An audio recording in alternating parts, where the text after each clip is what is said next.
The show you've been waiting for since the press review of 2017. We have the usual panoply of wit, music and song, and to set us on our way, please welcome Brussels' own Peter Pan, Geoff Duncan.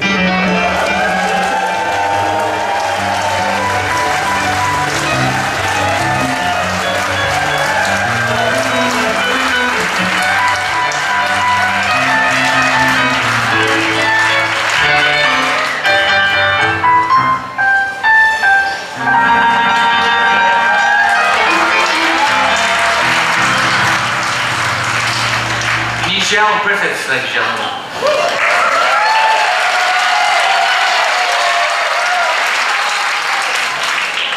I say Nigel because we're already starting to practice changing.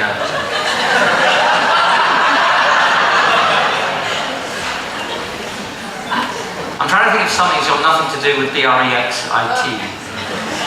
10th anniversary of Reach this year.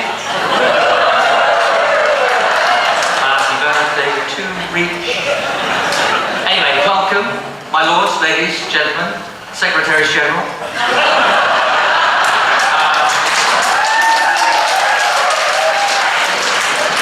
We're all German now, ladies and gentlemen. That's fine. My German is up to the task. Die Katze ist auf dem Tisch. Nein, das ist lächerlich. Die Katze ist im Garten. Wo ist Onkel Fritz? Onkel Fritz ist im Supermarkt. Onkel Fritz Bananen gekauft. If you ever find a circumstance in which that can be useful, do call on me, won't you? Anyway, exciting times. All looking forward to it. A few weeks away now. Eurovision Song Contest. Don't laugh. On two grounds. I think if you look at the parallel historical lines of the Eurovision Song Contest and the European community, the Song Contest isn't doing too badly. Really, it's not. It's done quite well. And also, relevantly, and here I do end up getting into Brexit because you can't avoid it, that's why we're leaving the European Union. We haven't won since 2003. That's what caused it. The rock set in. Actually, we didn't win in 2003. I'm making that up. That is fake news because I'm so ashamed. We got 0 points. And we, the Brits, when I was growing up as a kid watching Eurovision Song Contest, it was the only thing on telly. We'd wait all year round with packets of crisps in front of the telly, and then it came on and it was wonderful. We always won. Well, we've won about 8, 9, 10, 11 times. And in 2003, 0 points.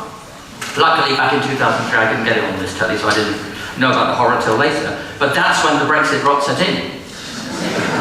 We were the kings of Eurovision, we were the kings of pop music. And then we weren't. And it's not been good ever since. We have not been in the top 10 in the results list ever since. And all our hopes are on a lady I've never heard of, called, I think, Suri, who's got a song called Storm. And the inside track, the inside baseball on Brexit is that if we win, Brexit's over. That's all it takes. One victory, we're back in play. I don't know all the politics. Yes, that's just a front. It's people are the Brexit demographic, the Brexit voting demographic. They are the people who watch Eurovision Song Contest. And for them, that's what Europe is about. And don't laugh at them, because both institutions were created roughly at the same time for precisely the same reason, i.e. post-war happiness and joy. I'm not making this up. The guy who developed Eurovision said, we need to restore harmony and peace post-war, let's do it through the vehicle of song. And somewhere else, in another field, Rond-Point, Schumann, is later rewarded with the gift of his own personal roundabout, was he... Rond-Point was declaring that through political means we would achieve the same ends. And if you look, I'm not saying you should, but if you're bored and you want to look through the parallel lines of progress of those two institutions, you'll see how close they ran. Tell you what, the first Eurovision Song Contest was in Lugano. in 1956, in the same month that the results of the Messina conference on setting up the common market were revealed. And there were 7 countries in the Eurovision Song Contest in Lugano, the French one, typical. But, and there were 6 in the original club. Now you've got 30, 40 song contest countries. And here's the thing. The problem with the European Union is it's strict. It's, as we're proving, it's strict. It's got structures. You're in the club, or you're not. You're in, you know, in Eurovision, you do know this, don't you? If you don't think you as a nation can afford to take part in a particular year, you don't bother.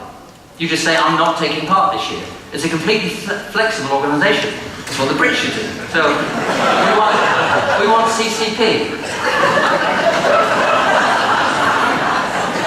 Which I used to think the acronym was Christmas Comes Permanent. But we could take a 5-year break from the European Union. Can't afford it, can't be bothered. We can slot back in, it's not complicated. We need more flexibility in the institutions. Which table am I looking at? I've got on to Brexit. Anyway, Eurovision, May the 12th, if the Brits win, and Remainers are crossing their fingers. Are you crossing your fingers? I'm assuming you're Remainers, maybe you're not. Maybe there's infiltrators. But anyway, you know, that's when things will get better. I wanted to talk a little bit about David Davis, because there are a lot of myths still going around about Brexit, the lies, the misunderstandings, the stuff that goes on the side of buses, and all this stuff. But there's something about them. Before I get to it, actually, David Davis, by the way, you remember when he was appointed to the job he's got, Secretary of State for ensuring exiting the European Union? CU, you know, we all knew that at the time. Wasn't it once so wonderful? The acronym is CU. Bye. They've actually, the department of which he's head, they've decided to change it. It's not working. They've changed the title. Not the acronym. They're not that stupid. We'd all notice. But it's still CU, but it means Secretary of State for ensuring that everything unravels. And DEXU, the department, is now DENU. That's not what I meant to say. David Davis, yeah. A lot of lies about Brexit and Remain and all this thing. A lot of stupid things going on. I want to say this.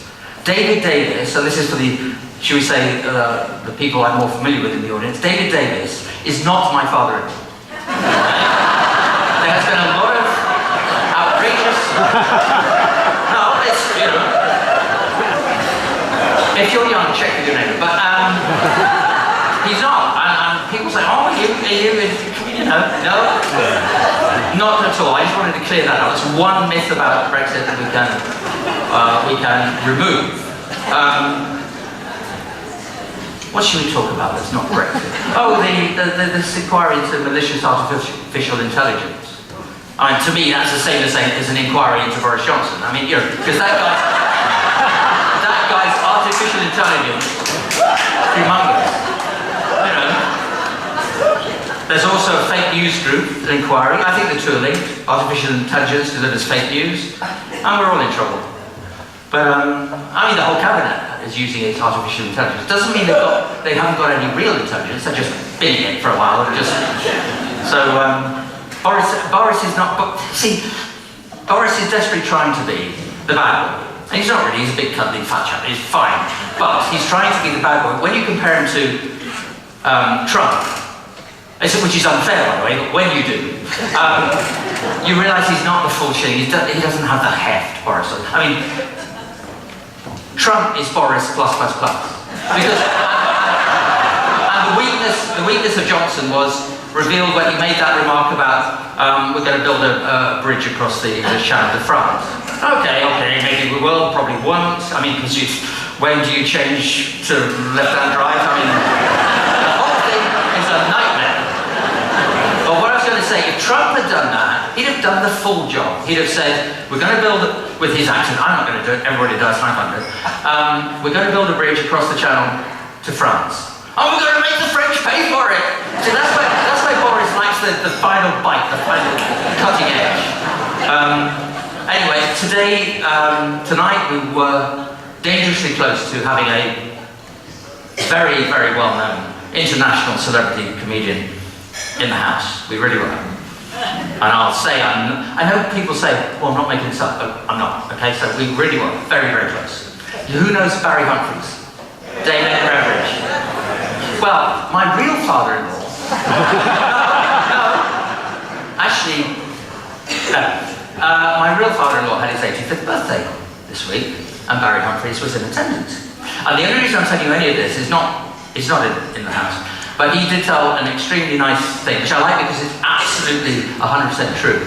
And I'll just tell it to you very briefly. In the early 60s, my father-in-law invited Barry Humphries to a lunch meeting about projects and stuff, and they're obviously still in touch because he was at my father-in-law's 85th. And Barry Humphries told this story himself at the party last week, how he was in fear and trembling of this lunch. He didn't know what to expect. He was a young rising comedian at that time. And he said he got quite drunk in the morning.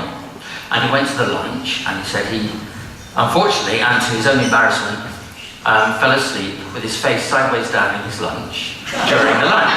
Now, I know, anecdotes, it can't really have happened like that, but my father-in-law said, well, he actually did. It was very embarrassing on that side. But the point about the story was simply to say that the nice touch was, Barry Humphries said he was very, very embarrassed. He's very grateful that he got another chance to have that lunch and engage in the business or whatever that they did. But he said there was one thing he learned, the advice he would pass on. If you are prone to falling asleep in your lunch with your head sideways on, he said, the best possible choice is pasta. It's the most comfortable. And I take no credit for that. He said that, and then said it's absolutely true. So that's another thing that's not an aberration. Anyway, how are you? Any Bulgarians in the house? Where? Are you in rotating presidency, Bulgarian? No? No, I only ask because all this stuff which is supposed to be our bubble, is now global. Oh, everyone's an expert on Article 50, I don't know, all this stuff. Everyone's an expert. And someone at New Year had obviously read that the Bulgarian presidency was coming in, and said to me in all seriousness, because of course we ended up talking about Brexit, said, it's obviously getting serious because they've changed the presidency in Brussels. And they brought in the Bulgarian, which I thought was nice. Why not bring in the Bulgarians? Give them a crack at it, But it was so wonderful, and of course, stupidly, rather than say, well, it's really that serious, rather than I tried to explain the rotating presidency. Because they would say, well, which one of the obviously, Mr. Young's been kicked out, the Bulgarians have come in, or something. Although they're either Jack, Tusk, no. And I explained this, and they said, they were going a bit goggle-eyed, and I said, well, no, you really don't need to know. I don't know why you asked. But that's where we are. So, a Bulgarian lady, are you in the sort of perm rep? What are you doing here? You're more than welcome. Are you on a visitor's passport or something? No. Are you a normal civilian person? You are. Can you tell me one thing what's the Bulgarian presidency been doing? No, I mean, I don't know, don't worry, no disrespect. I mean, we have the rotating presidency, God knows why, because we've done a fixed one. But try explaining that to anyone, and they'll say, that's why Brexit's happening. I say, no, it's because of the Eurovision Song Contest. Anyway, we ought to crack on with the show, really. I'll leave you with this final thought, which could apply to any political problem or conundrum or matter of democracy that you want. We talk about the will of the people. What about the won't of the people? Let the show begin!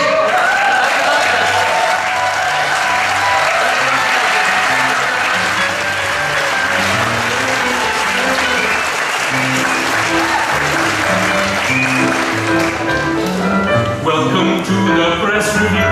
You're going to see a sketch or two. Oh my